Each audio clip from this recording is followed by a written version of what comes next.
Spear beta feedback update.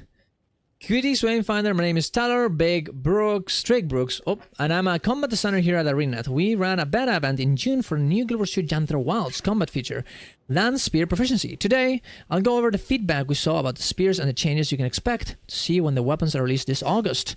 This blog will outline what we feel are the best impactful changes at a broad level. The full list of changes will be detailed in the expansion release notes. So we're not gonna get the expansion release notes right now. Very interesting. Yeah, I mean, there has been a lot of feedback out of the new spears. You know, a lot of things that didn't go correct, and I'm very interested to see. Specifically, I'm guessing, I mean, NG, I think, is definitely one that needs to be looked at.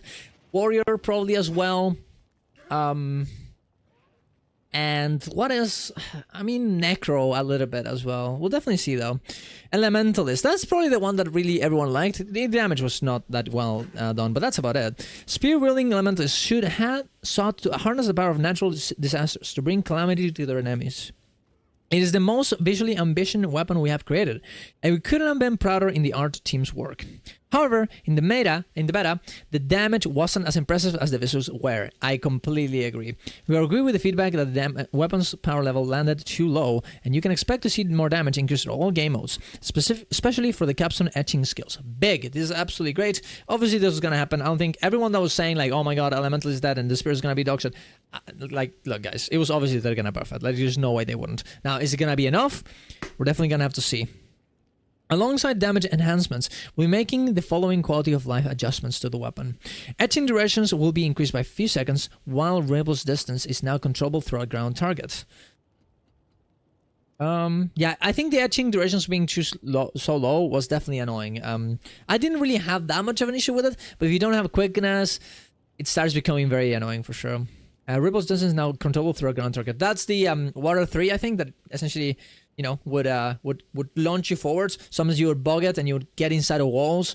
Of course, now you're gonna be able to control it through ground target. Good.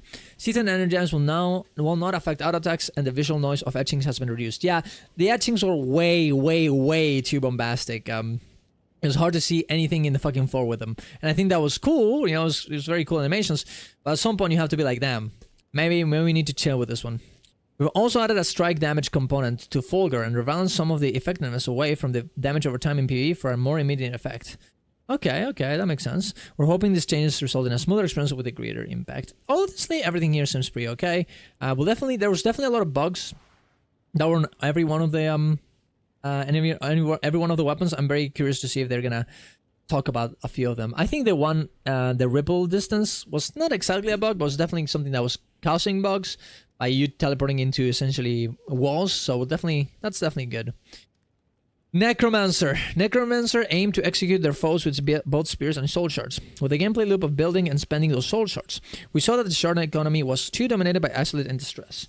We're increasing soul shard generation outside of the spear skill, and shard duration will now be refreshed when you gain more shards. Okay, so that way the shards continue being there and they just don't disappear. That's probably good, so you can actually consider, hey, maybe instead of being forced to spend my shards, I can continuously refresh them by using other abilities. With those changes and lowering of the threshold needed to immobilize with Idle, we're hoping the weapon has more consistent power level and doesn't feel as weak when you miss is Isolate. Additionally, Extirpate will now generate life force as well to help you follow up as big hits. That's nice to get a little bit more life force in there, but I think the biggest problem with Necromancer was that, with Necromancer Spear, was that it's just a rotation, right? Like, you're not really thinking, oh my god, I'm gonna create shards right now and I'm gonna spend them now. It's just like, hey, you do the rotation, you get as much shards as you can, and you blast. Now I'm guessing this is gonna be changing a little bit. Maybe in PvP and War vs. World, because of the way that you're gonna be able to refresh your soul shards. But I really don't think... I don't think this is enough for, like, PvE to be interesting. I don't see it. But we'll see, I guess. I think Necromancer is gonna be like, it's gonna be, okay, whatever. It's not gonna be bad, but it's not gonna be interesting. Mesmer Spear provided a unique gameplay pattern, and we're happy to see it find use in many places. The beta event gave us clarity about how we could make the weapon feel even better. Ha, nice job, because the mechanic of Mesmer is clarity. Ha, funny. The largest problem we got feedback on was that weapon's performance varied a lot depending on whether you had clarity. Clarity will now be granted by hitting Mind the Gap, regardless of whether it was an outer edge or head. Oh my god, they actually just removed the entire mechanic of it. Oh wait, but the outer edge will be important. We're updating the visual to better outline where the hitbox is. And the skill will deal increased damage as well as on a guaranteed critical hit on the outer edge. Alright, so they essentially made it so the clarity mechanic doesn't, you know, you don't have to be at the edge of the enemy to actually make it work. But you still get some sort of benefits from doing it. I guess it's a good... I feel like eventually this is just gonna become, hey, clarity mechanic just gets deleted because nobody can actually hit it. Maybe this will be enough, so when you actually miss it, you don't feel as bad for it. But yeah, we'll see. Because clarity, I think, is a cool idea. Like, you know, like bringing the edge of the enemy to actually get the a bonus from the attack. I think that's fun. Obviously, in PvP and War World, this becomes way harder to deal with. But yeah, I mean, it's a good try at making it less punishing, while at the same time keeping the, you know, the idea of it as well. Imaginary Inversion is also seeing a shift in how the skill functions. To help the consistency of the tool it brings, you now always clear conditions from you at the start of casting, with no clarity required. It will also heal you if you have an attack, even if you don't land the attack. Clarity will now increase this healing. Okay, so they're removing the effects, the fact that you need clarity, you know, to actually get the big effect of the ability, but you're just making an increased healing, you know, increased amount of damage and blah blah blah when you get the clarity. Yeah, I mean, it makes sense. The final large change to the weapon concerns its phantasms. We saw in the beta that Lancers routinely got outplayed by terrain, whether that was a cliff or a small pebble. The Lancers have taken a more vertical approach for their attack, and they will now jump in the air and launch a spear at their target instead. This spear will damage an area on impact, a much more reliable follow-up for the Mesmer. Whoa, very interesting. They're literally gonna jump. That's such an interesting take. I wonder if we can end up doing that for other phantasms, on other Mesmer phantasms. I wonder if it's gonna be the same what is the word? Ability that warriors have now, that they jump in the air and they throw a spear. I wonder if it's gonna be the same animation. Probably, most likely. But that's a cool way of fixing it. I wonder how much is the area on impact attack. I wonder if it's gonna be a huge circle because of that. That might be a bit too much visual clutter, but we'll see. Thief. Their spear endeavored to bring the skill chaining mechanic used by assassins in the original Guild Wars 2. Well, in the original Guild Wars. I don't know why it has 2 on that. Into the modern game. We were pleased to see how it turned out, but we found that it could use some polish. We'll be changing a rule for how the skill chains progress. The chain will now always progress when you use a skill instead of relying on hitting a target. Ah, interesting. Huh.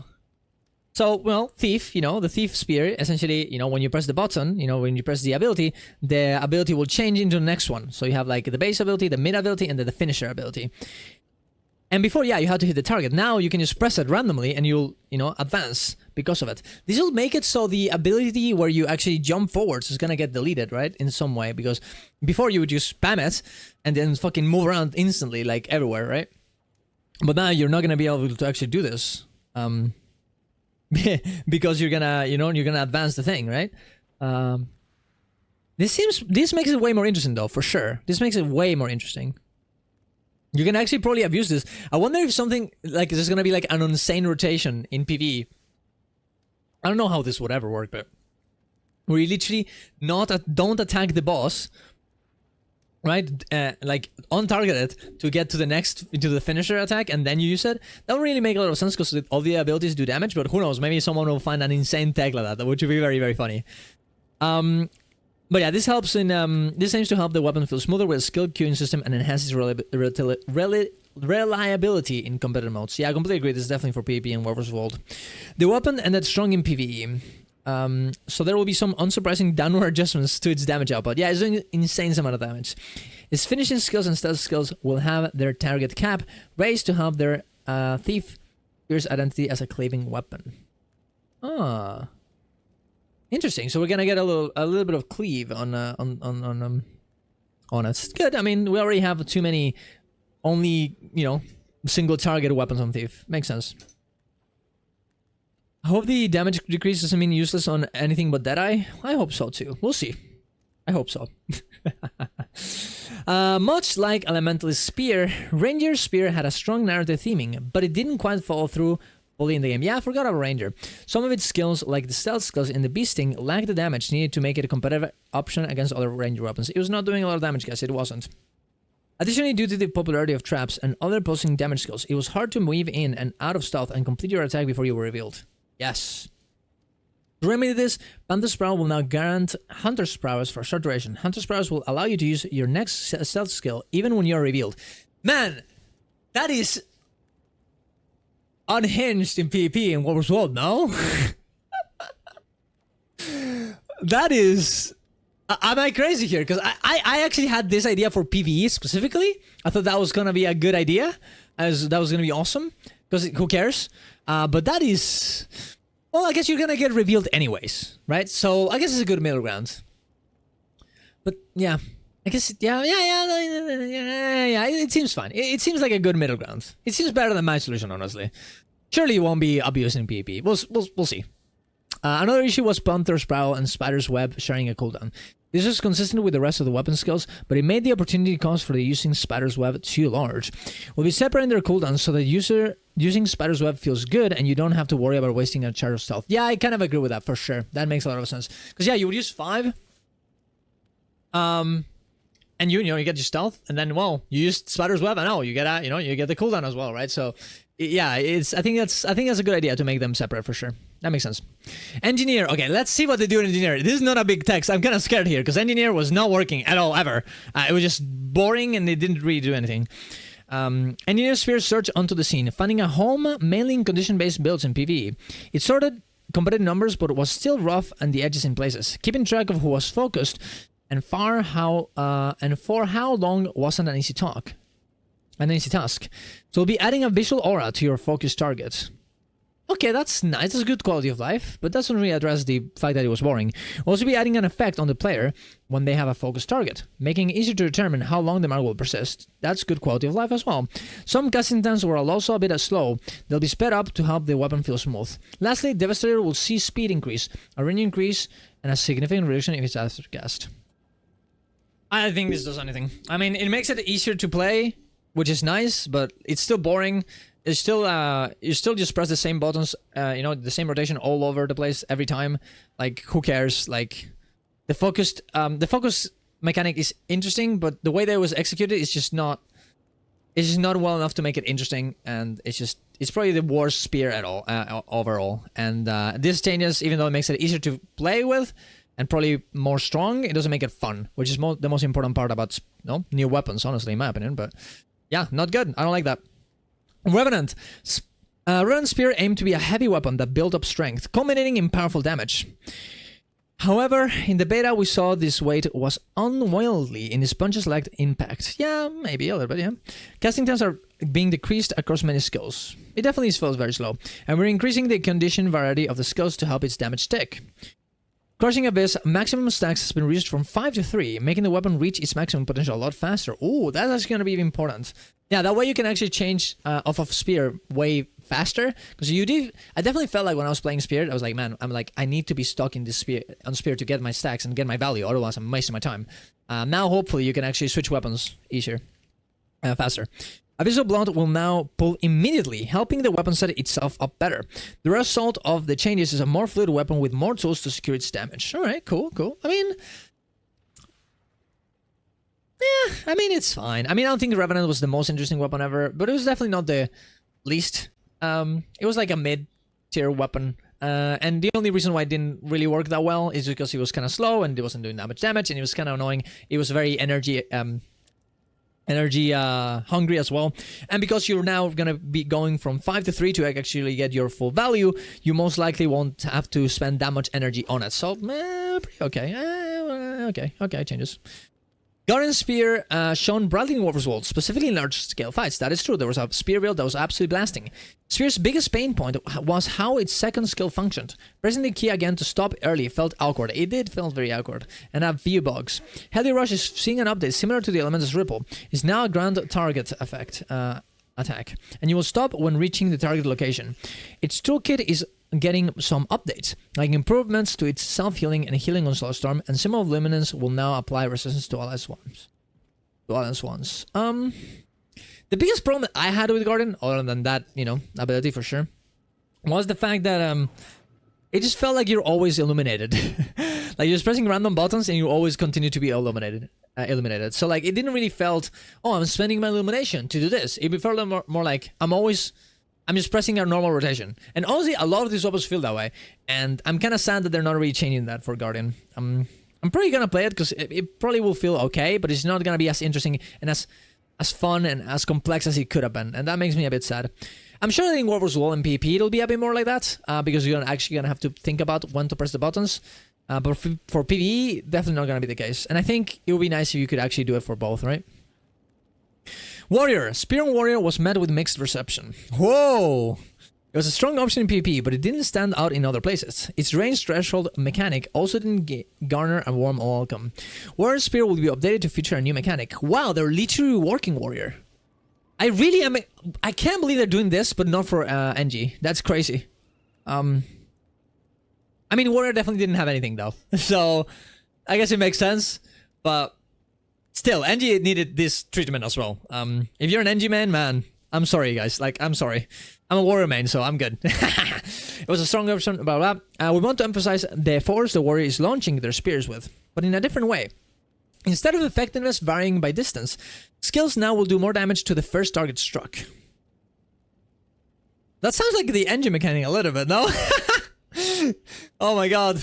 They just grabbed it in there and just put it inside a Warrior. Be like, oh, this is gonna be better. Oh my god. The Spear Swipe will now get some updates to its functionality, such as a cooldown refund if you evade an attack with it. Ooh, that's fun. That's interesting. Alright, that's awesome. That's the F1, yes? Maybe? Oh no, there's the F1 that also dodges. There's another ability that also dodges on that. That's awesome. You evade something, you get it back. Awesome. The most important note is that the Spear Marshal has been sent back to the remedial Javelin School. A Spear Marshal support has been improved and now will track the target better. Yeah, that's also important. That ability, you know, you press it and you'll never hit the enemies, so...